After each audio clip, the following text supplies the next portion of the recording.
Começa esta semana a nova série Uberlândia em Cena, que faz um resgate de mais de um século da história do teatro na cidade. E no Papo Gerais desta semana, Celso Machado entrevista o Dr. Huan Yusheng.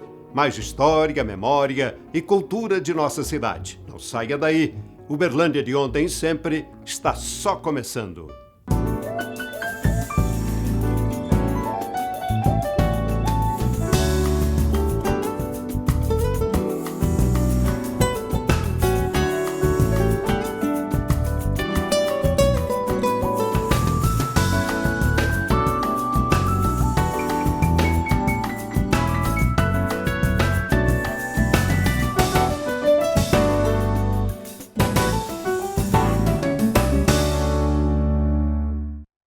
Um teatro que começou na velha São Pedro de Uberabinha.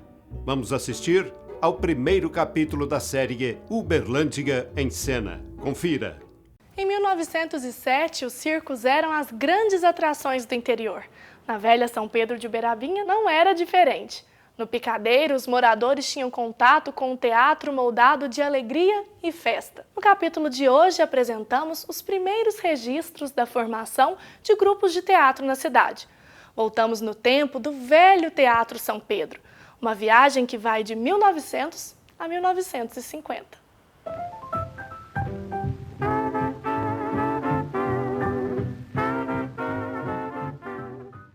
Os primeiros indícios da história do teatro em Uberlândia eu encontrei lá para 1907, 1908, né, que tinha o professor Honório Guimarães, tinha um grupo dramático familiar, umas coisas assim.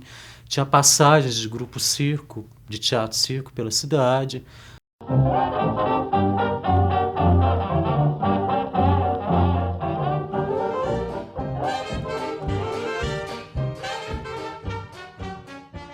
Eu acho que o grande acontecimento, talvez, a grande virada, foi o surgimento do Teatro São Pedro. Os ingressos eram picotados à mão, né? Era tudo muito primário, né? E que era impressionante, assim, porque pelos indícios, né, pelos registros, estava sempre lotado. E era um espaço grande, assim, caberia mais de 1000 pessoas e tinha esse público. Quer dizer, acho que a cidade inteira ia para lá, né? O Teatro São Pedro tinha um espaço para teatro e recebia muito teatro ambulante. Esses grupos que saíam rodando pelo interior, que na época era muito comum isso. Hoje também acontece muito, mas naquela época era mais intenso isso. Esses grupos ambulantes andavam pelas cidades, etc. e tal, e isso estimulava o pessoal da cidade a criar seus próprios grupos.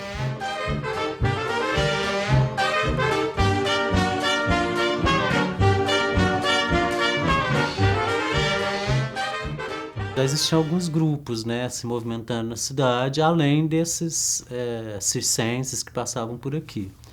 Tinha os grêmios dramáticos, né, do Honório Guimarães e outros, mas assim, tinha grupo mais, que estava se caracterizando mais como grupo, surgiu os Filhos de Talma e o grêmio dramático do Pedro Salazar. Então ele escreveu A Luz Elétrica, A Florista, A Filha do Bandido. O meu avô se chamava Pedro Salazar Moscoso da Veiga Pessoa. E ele deixou alguma coisa assim, escrito, poesias, peças de teatro. Ele era dramaturgo, ensaísta.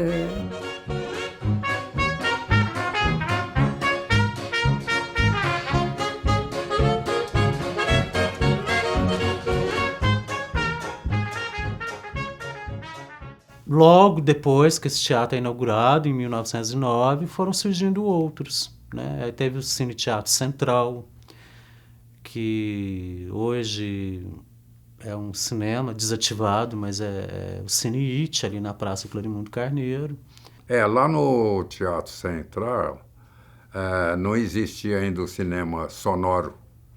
Então tinha uma orquestra que ficava embaixo do palco, com as luzes protegidas por um quebra-luz redondo assim, dava só a claridade. O seu Pepe era o gerente, ele tinha uma bomba grande assim, perfumava o ambiente, jogava. E tinha também, quando terminava, iria começar a sessão, tinha música, o povo entrando e ouvindo música. No Cine Uberlândia, na portaria, tinha uma área grande assim, tinha dança. Antes de começar a matinê, tinha dança no Cine Uberlândia.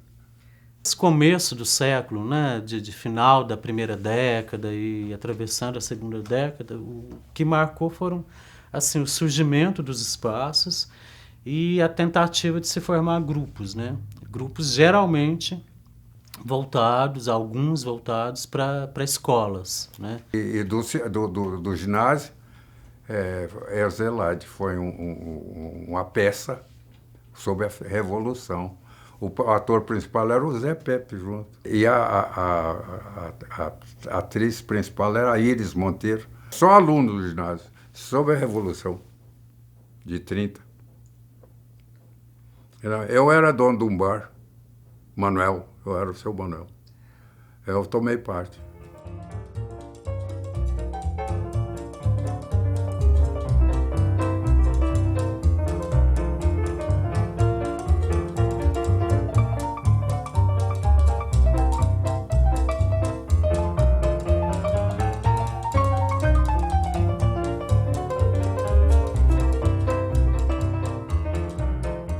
Talvez o acontecimento mais importante da década tenha sido no finalzinho dos anos 20, com o surgimento do Cine Teatro Avenida, né? que era um outro espaço que também vai durar muitas décadas, mas que ele foi referência na história do teatro em Uberlândia. Ele e o Cine Teatro Uberlândia, que também surge mais ou menos no mesmo período. O melhor teatro era o Avenida.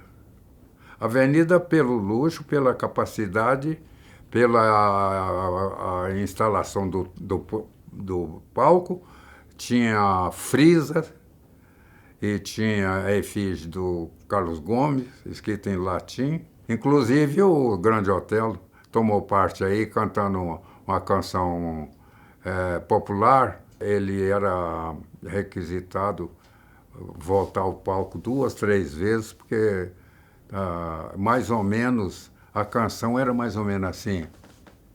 I love you, abacaxi, whisky of chuchu, malacachete, Independence Day, no Street Flash me estrepei, elixir de inhame,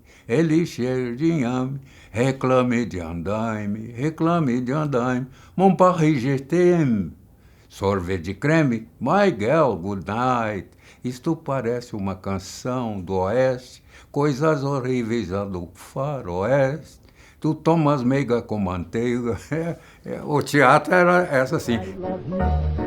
Abacaxi, whisky of chuchu, balacachete, Independence Day, no Street Flash me estrepei. Elixir de inhame, reclame de andaime, mon Paris je t'aime, sorvete de creme.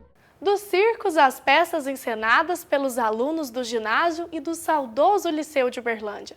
Em pouco tempo, despontavam na cidade grandes nomes que fizeram parte da história do teatro, como o nosso pequeno, grande Otelo, o inesquecível professor Nelson Cupertino, que emocionou com a peça M. Boitatá.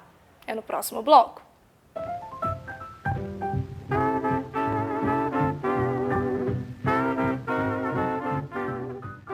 Grande Otelo, Nelson Cupertino, Ironides Rodrigues e as inesquecíveis visitas de Procópio Ferreira.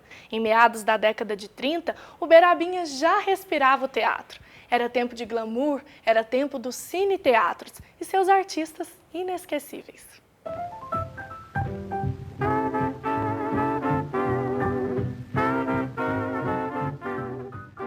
A história do Grande Otelo começa ali, né? Do menino que recebia as pessoas, fazia graça nos hotéis para ganhar um trocado, que acompanhava o desfile das companhias circenses que passavam pela cidade, né? Aquele garoto começou a conquistar as pessoas, não só de Uberlândia, mas também os artistas que passavam por aqui, até que um dia ele acabou indo embora com uma dessas companhias, né? E isso aconteceu na década de 1920. Eu estava lendo uns jornais de 1937, se não me engano, eu li a notícia da apresentação de um grupo de teatro negro aqui de Uberlândia em 1937, se eu não estou enganado. E o líder era o Chico Pinto. O Chico Pinto era irmão do Grande Otelo.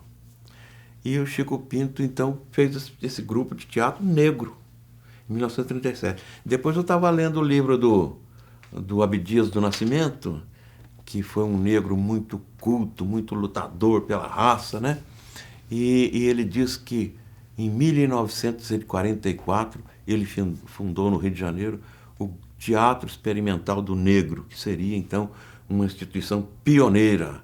Pioneira nada, o Chico Pinto já tinha feito isso aqui em Uberlândia em 1937. A referência que se tem no Brasil de um grupo de teatro negro é o TEM, que é o Teatro Experimental do Negro, lá do Rio de Janeiro. Então, não sei, ficou aí a dúvida, né? Porque também tem poucos registros disso, mas ficou a dúvida se o primeiro grupo de teatro negro atribuído oficialmente a um grupo do Rio de Janeiro não teria sido criado antes em Uberlândia, né? Que seria uma outra ironia do destino.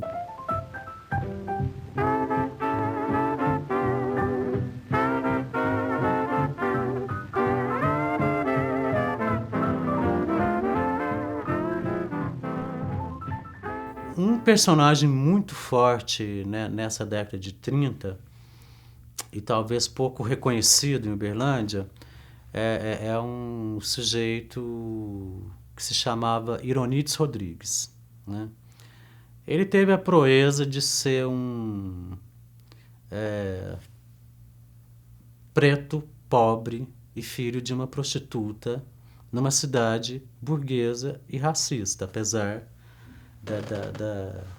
do tamanho, né? Ela já se configurava com essa característica. Eu não estou falando como um julgamento moral para a população, mas são informações que a gente tem. Uberlândia, lamentavelmente, tem esse histórico de preconceito racial e de preconceito social também, né? Mesmo, né, nesse estado lastimável de pobreza e de preconceito social, além do racial, ele foi para o Rio de Janeiro, se empregou como faxineiro em uma pensão para que ele pudesse morar ali e estudar, né? E dessa forma ele se formou em Direito e foi um importante intelectual brasileiro, né? Junto com o Abdias Nascimento, que é um carioca, que é o criador do Dia Nacional da Consciência Negra. É uma pessoa que se enveredou pelo lado da militância política, né, da militância da causa negra. Ele era um dos grandes companheiros de Ironides Rodrigues, né? Ironides Rodrigues foi meu amigo e nós nos conhecemos nos encontros que nós fazíamos aqui em Uberlândia, num grupo chamado Grupo Evolução. O Grupo Evolução reunia pessoas assim que gostassem de cultura e arte, qualquer tipo, não tinha especificação, não. Então, o Ironides Rodrigues morava no Rio de Janeiro, onde era professor, e ele vinha periodicamente aqui, então eu fiquei conhecendo ele lá no grupo, que ele foi lá, era amigo do Marçal também, e nós ficamos conhecidos e amigos. Sempre que ele vinha aqui, me procurava, e nunca falou nada dele mesmo para mim. O que eu fiquei sabendo foi através dos outros.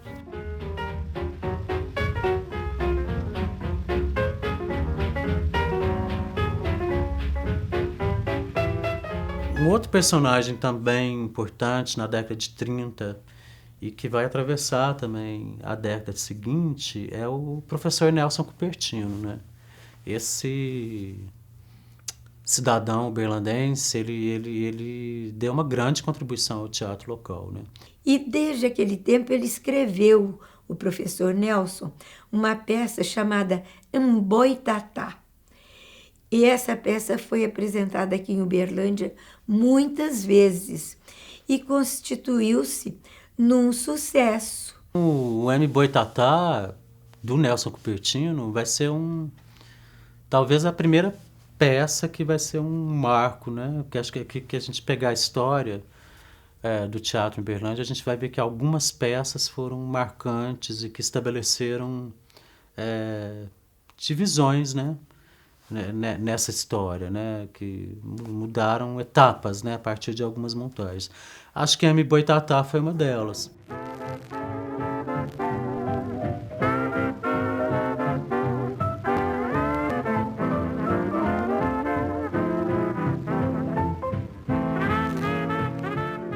Ela foi encenada no início da década de 40. Então, na década de 30, o professor Nelson Cupertino teve essa grande importância de trazer o seu trabalho para Uberlândia e, coincidentemente, com a inauguração daquele que talvez tenha sido, no século passado, o mais importante espaço teatral de Uberlândia.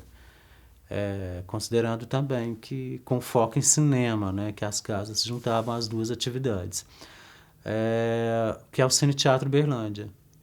Era uma casa que era considerada a mais moderna, a mais arrojada do Brasil Central, né? Alguns dizem que até do interior do Brasil, que casas parecidas só teriam naquele tempo no São Paulo, no Rio, né? Tinha capacidade para 2.200 pessoas. Tá? Não raras vezes ela lotava as sessões e foi um grande point cultural e social de Uberlândia.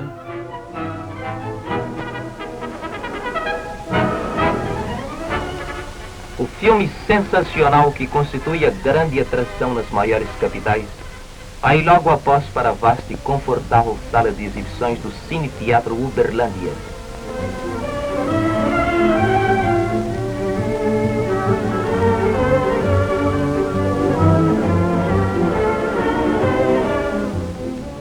Um dos atores que começou a vir com uma certa frequência a Uberlândia foi aquele que era considerado, e por alguns ainda é considerado, o maior ator brasileiro de todos os tempos, né? Que é o Procópio Ferreira.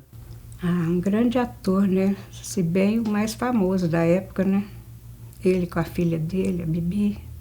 Acho que foi o primeiro na época mesmo. Então, assim, o Procópio Ferreira ele vinha com frequência ao ponto de, na década de 50, ele dirigiu um grupo da cidade. Muito provavelmente a Companhia Teatral França, que na década de 50, é um grupo que vai movimentar bastante a cidade. E talvez a Companhia Teatral França seja a primeira companhia profissionalmente constituída na cidade. Era uma empresa, ela tinha um nome de empresa. O Remy França e alguns parentes seus, né, criaram a empresa Teatral França. E foi na década de 50. Em 1959, ela produz uma revista que é um marco na história de Uberlândia. Chama Isto é Uberlândia. E um dos quadros é a apresentação de uma música feita, a melodia feita pelo Alírio França e a letra feita pelo Remy França e pelo Moacir Lopes de Carvalho. Mas foi apresentado nessa peça como um dos quadros da revista e ficou muito tempo esquecida, né? Até que resolveram criar um hino para a cidade e se usou a música do Isto é Uberlândia.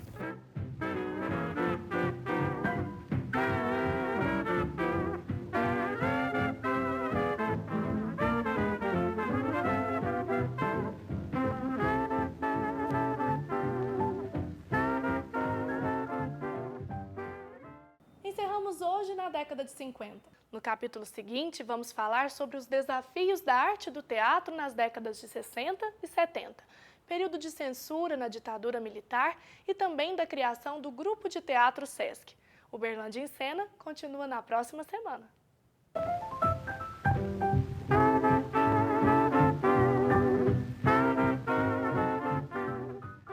Olá! O nosso Papo Gerais do Uberlândia de ontem e sempre, hoje é internacional. É com o Dr. Juan Yun Shen.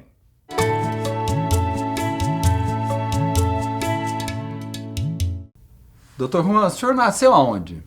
Eu nasci na China, Taiwan, Ilha de Formosa. Nessa época você tinha quantos anos quando você chegou em Uberlândia? Eu cheguei em Uberlândia com 20 anos de idade. Aí você estudou aqui? Sim, a gente começou a enfrentar vestibular. E qual foi a sua especialização?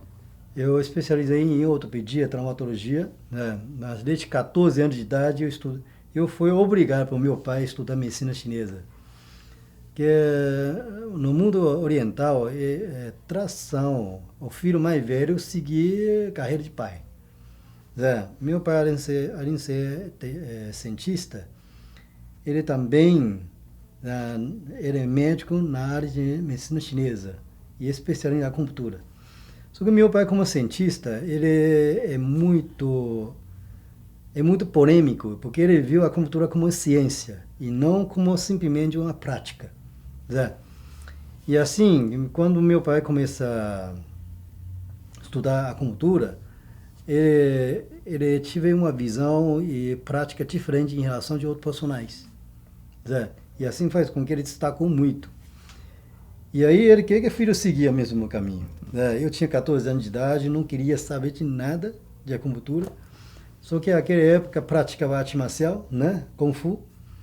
E dentro de arte marcial existe uma prática que você bater alguns pontos vitais, causa alguma lesão maior, ou até mesmo causa algum efeito de alteração de sensibilidade como motora para adversário.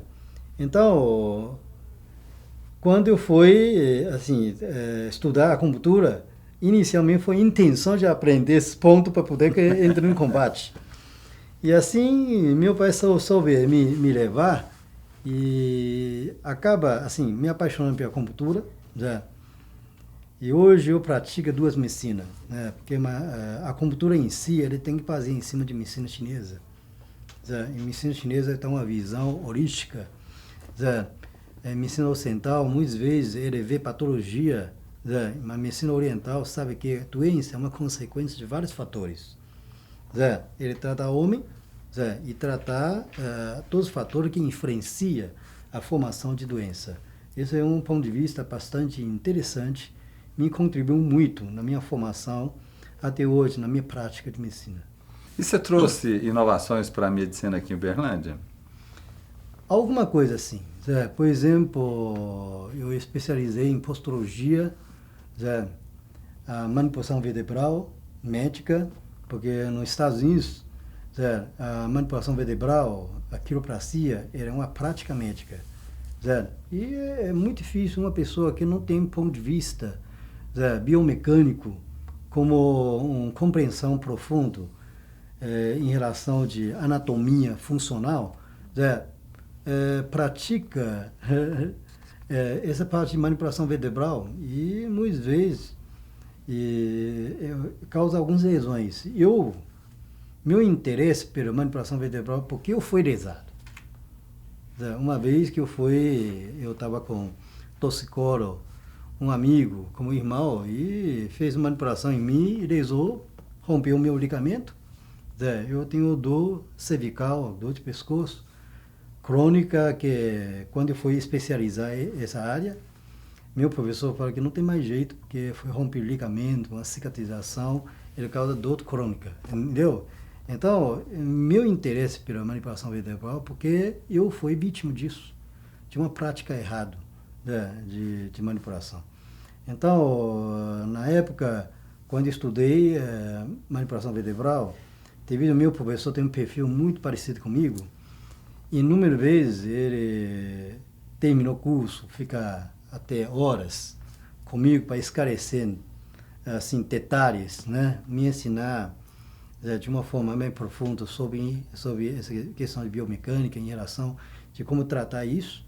Bem, por hoje nós vamos ficando por aqui, mas nós vamos voltar no próximo programa com a segunda parte da nossa conversa com o Dr. Juan Shen. Até lá! E hoje nós ficamos por aqui. Acompanhe mais do nosso programa pelo site uberlandiadeontensempre.com.br ou envie as suas sugestões pelo e-mail close@close.com.br.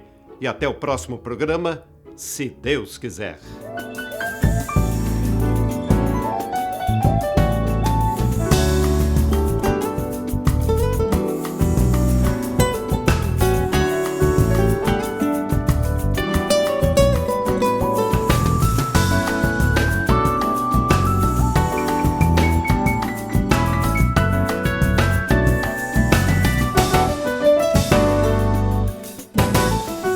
Patrocínio Algar. Gente servindo gente. Incentivo. Lei Estadual de Incentivo à Cultura de Minas Gerais.